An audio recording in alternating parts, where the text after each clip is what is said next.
Bienvenidos a la meditación diaria, camino a la transformación. Un tiempo para crecer en Dios y su palabra. No te olvides suscribirte en el canal, activar la campanita y aceptar todas las notificaciones. Y recuerda dar me gusta. Comencemos. Buenos días, buenas tardes, buenas noches a toda la familia Center City, en donde quiera que ésta se encuentre, por el llamado de aquel que nos amó. Mi nombre es Mario Alberto Solórzano Chacón, misionero de la ciudad de Bluefield. Y hoy quiero compartir con ustedes una de las disciplinas más fascinantes de la vida de Jesucristo. Una de las cosas que se dice acerca de Jesús, tan tremendas en su vida pública, la encontramos en Hebreos capítulo 12, versículo 3, cuando dice: considerad a aquel que sufrió tal contradicción de pecadores contra sí mismo, para que vuestro ánimo no desmaye. La vida de Jesús estuvo marcada dentro del ojo público de una manera tan particular que no hubo momento alguno en todo su transitar durante esos preciosos 3 años que no estuviera expuesta a la crítica, a la búsqueda de cualquier detalle para ponerlo en contradicción.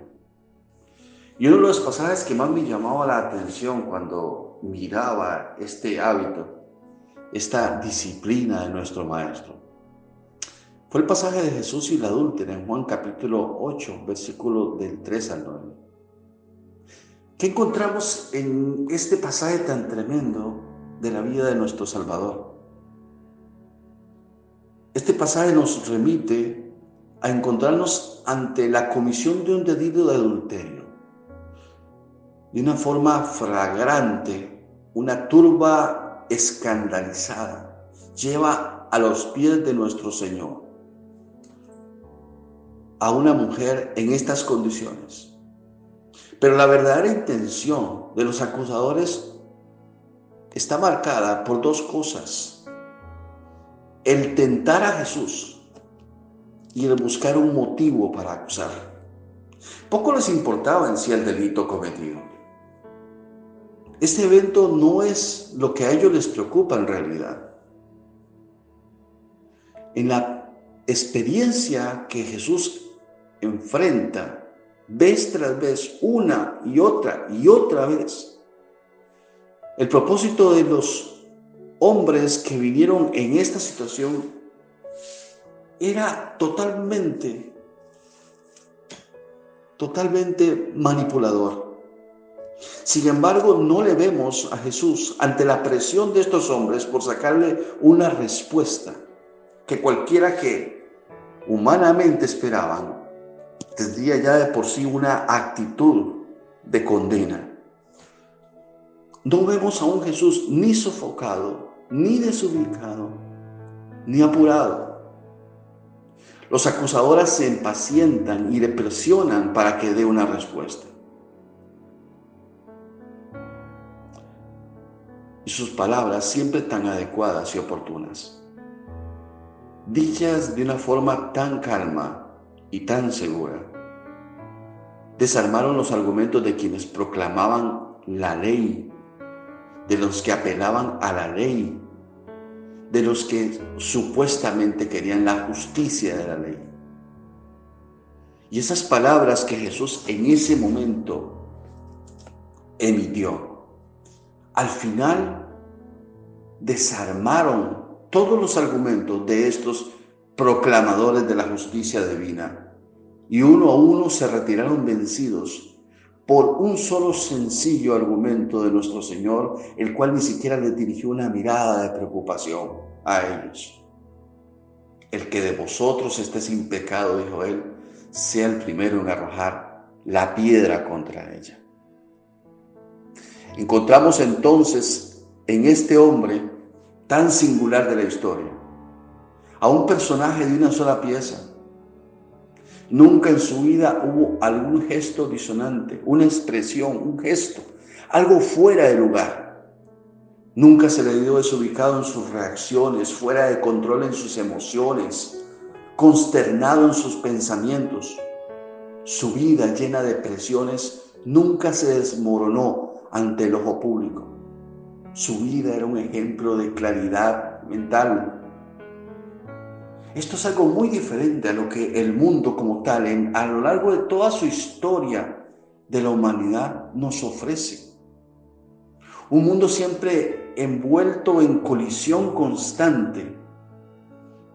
Según un instituto internacional de Suecia, en la historia humana registrada tal y como tal, a lo largo de todos esos más de 4.000 años de vida registrada de la humanidad, solamente ha existido 25 años de paz en toda esa historia. Nunca ha habido una paz absoluta en la humanidad, en toda su historia. Esto es lo común en el mundo que nos rodea. Solo en el siglo pasado, sistemas enteros se desmoronaban cuando veíamos las noticias o cuando contemplábamos diferentes formas de medios de comunicación. Podemos citar momentos puntuales de la humanidad donde el ser humano vivió verdaderos instantes de desasosiego. La caída de la bolsa de valores en los Estados Unidos en 1929 produjo una ola de desespero, de desesperación y de vidas totalmente arrancadas de la seguridad en la cual vivían. Las dos guerras mundiales, la de 1914 y la de 1939, donde toda la humanidad se vio convulsa y completamente sus vidas fueron marcadas a partir de estos eventos. Las dos bombas nucleares en Japón, que despertó todo un miedo cuando la era atómica dio su entrada en la historia de la humanidad y generó toda una época de incerteza y de temor, donde dos potencias mundiales pasaron continuamente haciendo y poniendo a toda la humanidad en vilo, en miedo. Y una de las más recientes que hemos vivido, la pandemia del coronavirus, que no solo dejó una estela de muerte en pérdidas humanas, que completamente dañó nuestro tejido social, sino que también dejó a cientos de miles de vidas afectadas, tanto física como psicológicamente. Cuando vemos solamente algunos de esos pequeños momentos de la historia humana y vemos la forma en que Jesús vivió ante el ojo público, ante las presiones, tal contradicción de pecadores, como dice Hebreos, ¿qué producía tanta lucidez en la mente de Jesucristo? ¿Qué producía una claridad mental tan diáfana, tan clara, tan definitiva en su vida? Era un hombre de constante meditación en las palabras de nuestro Dios. A la hechura del Salmo 119, 23, donde dice: mas tu siervo meditaba en tus estatutos, conforme a la medida del Salmo 145, 5, y en tus hechos maravillosos meditaré. Este patrón se repetía una y otra vez a lo largo de su vida. Lo encontramos en Mateo 14, 23, diciendo: y cuando llegó la noche estaba allí solo. En Lucas 9, 36, después del monte de la transfiguración, y cuando cesó la voz, Jesús fue hallado solo y ellos callaron. Y no se escuchaba tampoco la voz de Jesús. No se puso a dar un discurso. Su vida era de meditación. En Juan capítulo 6, versículo 15, cuando una turba, un grupo de conciudadanos, por decirlo así, impactados por el tipo de milagros y de señales que veían en la vida de Jesús, estaban a punto de tomarle y hacerle rey. En ese pasaje de Juan 6:15, nuestro Señor, dice la Escritura, volvió a retirarse al monte él solo. tuvo tanta plena lucidez en lo largo de toda su vida que al mismo momento de su crucifixión, al ver a su propia madre enfrente de él, le dijo a su discípulo: hijo, he aquí a tu madre.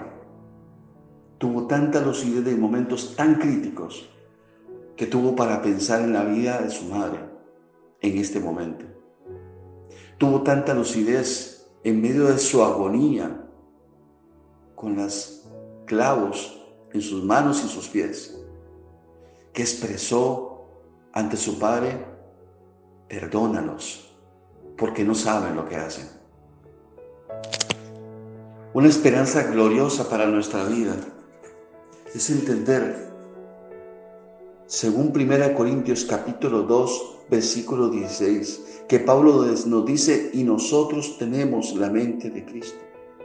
Es un privilegio vivir en Él, es una hermosa experiencia vivir en Él, porque de su lucidez mental tomamos cada uno de nosotros, porque Él nos ha sido hecho sabiduría, justificación, para vivir conforme a su palabra, conforme a la vocación que hemos sido llamados, según Efesios capítulo 4, versículo 1. Nuestra mente solo puede ser santificada en la medida que ésta vive consagrada a los mismos parámetros que Jesús se consagró por amor a su Padre. Por eso recordamos como en Romanos capítulo 12, versículo 1, Pablo nos insta a ese tipo de vida, haciendo de nuestro culto racional una medida de sacrificio ante Él. Y es esa misma medida en que todo nuestro ser cumple los propósitos eternos de Dios conforme a su buena voluntad, que es agradable y perfecta, nos lleva precisamente a eso, de tal manera que podemos en todo momento experimentar su paz, la que nos ha dado Él por medio de su sangre, ante nuestro Padre Celestial. Oremos. Amado Señor, te queremos dar gracias por todo lo que tú has hecho por nosotros, por todo lo que tú eres en nosotros. Eres nuestro Señor, nuestro Salvador.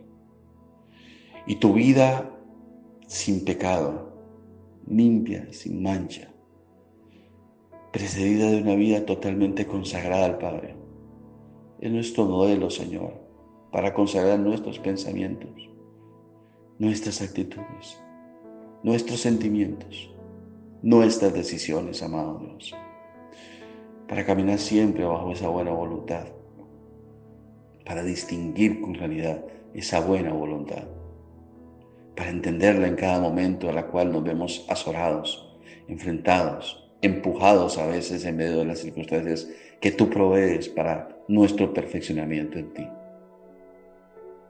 Te damos gracias, amado Dios, porque ese es el cumplimiento de tu buena voluntad.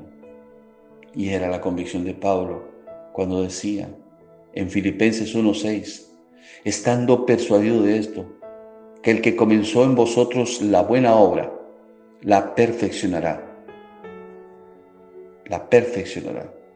hasta el día de Jesucristo. Te damos gracias por esa buena voluntad y por la mente que tú nos has instalado para vivir como Él vivió, consagrando nuestro ser a ti. Te alabamos y te bendecimos, amado Rey. Te alabamos y te bendecimos, Padre muy nuestro. Por el poder de tu Santo Espíritu hemos orado. Amén. La palabra de Dios es viva y eficaz, y con certeza cumplirá su propósito en nuestras vidas. Por eso, no pierda mañana la oportunidad de juntos continuar por este camino a la transformación. Todos estos mensajes forman parte de la Iglesia Senti City Mundial. Entra en contacto con nosotros para pedir oración, contar testimonios o formar parte de nuestra iglesia. Hágalo a través de nuestras plataformas Facebook e Instagram, Senti City Mundial. Dios les bendiga.